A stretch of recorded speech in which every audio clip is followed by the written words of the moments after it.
Salam alaikum wa rahmatullahi wa barakatuh, chers élèves. Je vais essayer maintenant de vous présenter, comme je vous ai dit la dernière fois, un exemple de contrôle continu pour le deuxième semestre. Ala barakatillah.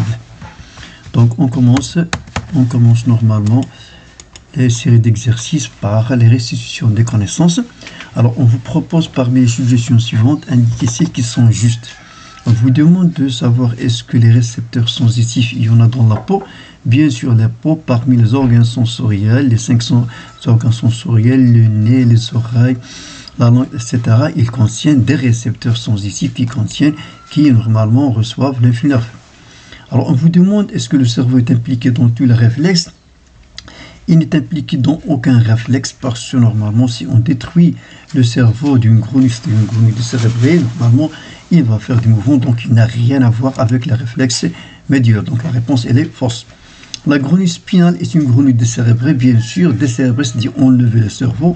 Et la grenouille dont on a enlevé le cerveau, c'est une grenouille qui est spinale. Donc la réponse, il est vrai. L'influx nerveux moteur est un influx centrifuge. Donc le terme centrifuge, c'est-à-dire il part du centre vers l'extérieur. Donc la réponse, il est vrai. Et l'influx moteur, il passe de l'organe, plutôt du centre vers les muscles pour qu'il se contracte. Alors, vous avez ici un tableau et vous avez un texte et vous allez le remplir. Vous avez ici des activités nerveuses différentes. Alors, donc le texte dit que Awatif a senti l'odeur du café. Il se dirige vers la cuisine et trouve la porte. Il ouvre la porte plutôt. Puis, elle observe la cafetière. Mais dès qu'elle la touche, elle retire vite sa main à cause de sa température élevée. On vous demande de remplir le tableau ci-dessus d'après les données et vos connaissances. Donc, comme information, comme conseil, lorsqu'on vous donne par exemple un texte, essayez de prendre un crayon, de souligner les verbes d'action, de souligner tout ce qu'on vous demande.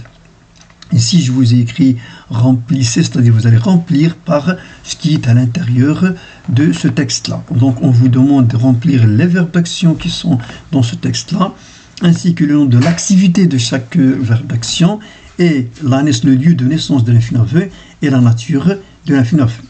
Donc, premièrement, alors on va commencer par lire à sentir l'odeur. Donc, sentir, l'odeur c'est le premier verbe d'action et se dirige, donc c'est la direction, et ouvre la porte. Donc, il va rouvrir la porte, bien sûr, aussi une activité nerveuse. Puis, observe, le fait d'observer aussi.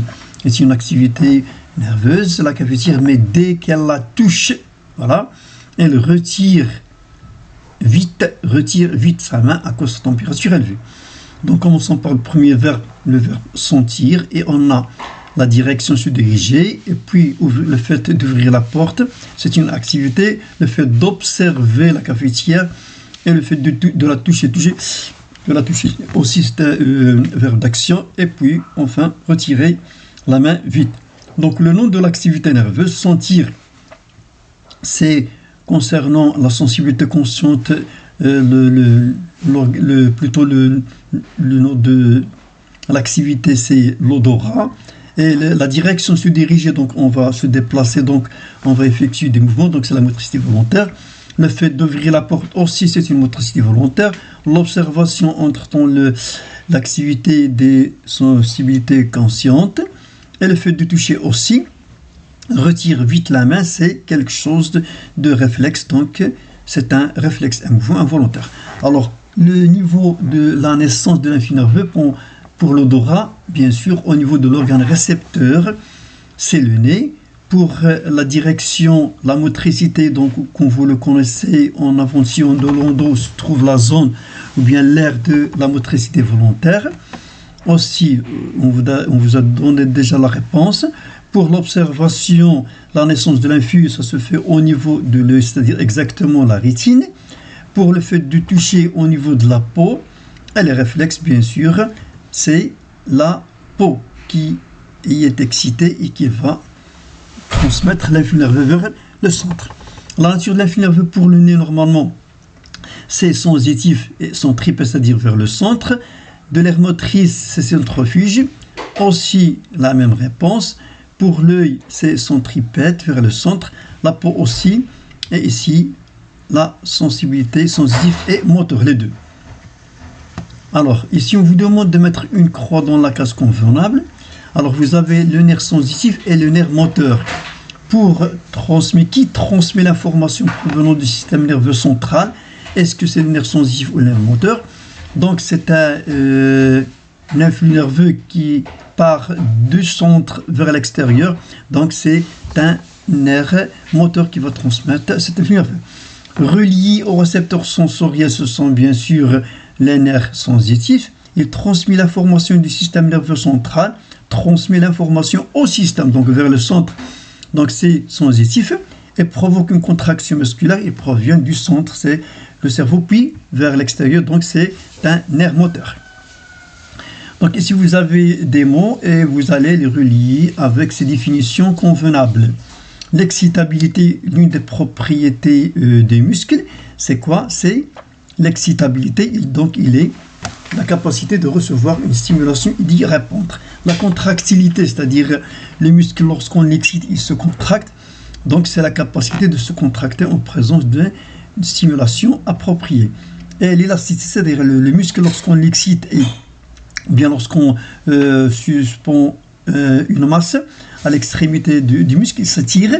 Lorsqu'on enlève cette masse-là, il revient à sa position initiale. Donc, et cette propriété, c'est l'élasticité. Alors ici, vous avez un exercice qui a été donné pendant un examen régional. Lors d'un match de football, l'attaquant frappe le ballon vers le but et le gardien de but remarque, c'est-à-dire il a vu le ballon et se prépare à l'attaquer, c'est-à-dire il tend la main pour attraper le ballon. Le document 1 que vous avez en bas présente les différents éléments impliqués dans ce processus. On vous demande premièrement de le légender, c'est-à-dire donner le nom à différents éléments qui constituent ce schéma-là. Donc pour les éléments-là, vous avez ici le sillon de Rolando comme repère pour repérer la zone qui se trouve en avant. Sillon de Rolando, c'est l'aire motrice, vous la connaissez. En arrière, vous avez la zone qui est responsable de la vision, c'est la visuelle. Et en bas, vous avez le cervelet. Troisièmement, vous avez une flèche qui arrive à l'intérieur de la moelle épinière, c'est-à-dire la zone de la matière grise. Et quatrièmement, vous avez l'une des racines du nerf rachidien, c'est la racine antérieure. Le 5, c'est l'aire motrice. Le 6, c'est l'organe qui relie le nerf qui relie l'œil au cerveau, c'est le nerf optique. Le 7, c'est un nerf rachidien. Et le 8, c'est le muscle exactement, le triceps. Deuxième question, vous demande de déterminer la nature des activités nerveuses impliquées dans les comportements exécutés par le gardien. Vous avez normalement deux activités, la sensibilité consciente pour la vision et la motricité volontaire lorsqu'il a tendu la main pour attraper le ballon. Alors, en troisièmement, on vous demande de déterminer le sens, c'est-à-dire de quel organe vers quel organe, et la nature de l'influx nerveux lors de chaque activité nerveuse. La première, la vision, donc c'est de l'œil vers le centre, voilà, à travers le nerf optique, bien sûr, pour arriver à l'aire visuelle. La deuxième, c'est l'inverse du centre vers l'extérieur, donc c'est un influx nerveux sensitif. Pour la deuxième, de l'aire motrice, par les nerfs moteurs dans la moelle épinière, et puis pour arriver au muscle, la racine antérieure, puis au muscle, et le muscle va se contracter. Donc c'est un influx nerveux moteur. Alors ici, on vous demande, un de vos collègues, il a réalisé le trajet de l'influx nerveux pendant l'activité extension de la main du gardien, comme indiqué dans le document, et il a été constaté qu'il avait fait une erreur, je l'ai écrit en gras, en effectuant ce trajet-là. Donc si on va voir le trajet, le départ en avant sur le rondon, il n'y a pas de problème. Traversant la moelle épinière aussi, il n'y a pas de problème. Mais lorsqu'on arrive au niveau de la moelle épinière, on voit que le trajet qui a été réalisé par l'élève, il a traversé la racine postérieure qui contient le ganglion spinal.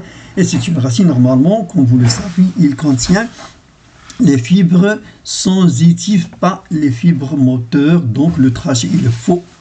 Donc il doit passer par la racine antérieure, pas par celle-là.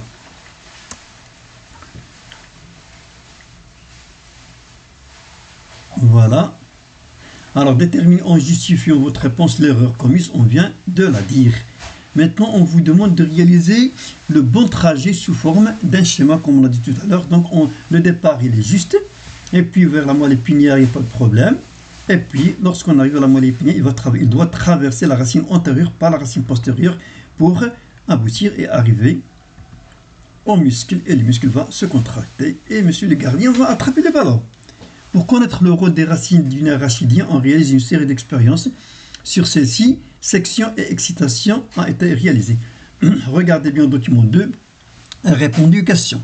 Bon, vous avez, avant de répondre aux questions, on a sectionné au niveau de la racine postérieure et au niveau de la racine antérieure.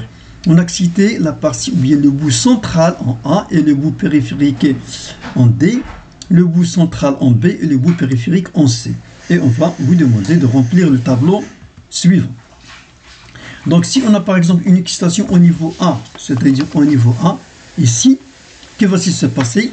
Alors, si l'excitation se fait à partir du point de l'excitation, il y a l'influence qui va traverser la moelle épinière et puis il va traverser la matière grise pour arriver ici, mais il n'y a pas de passage, donc il n'y aura pas de mouvement. On va chercher la case qui est convenable.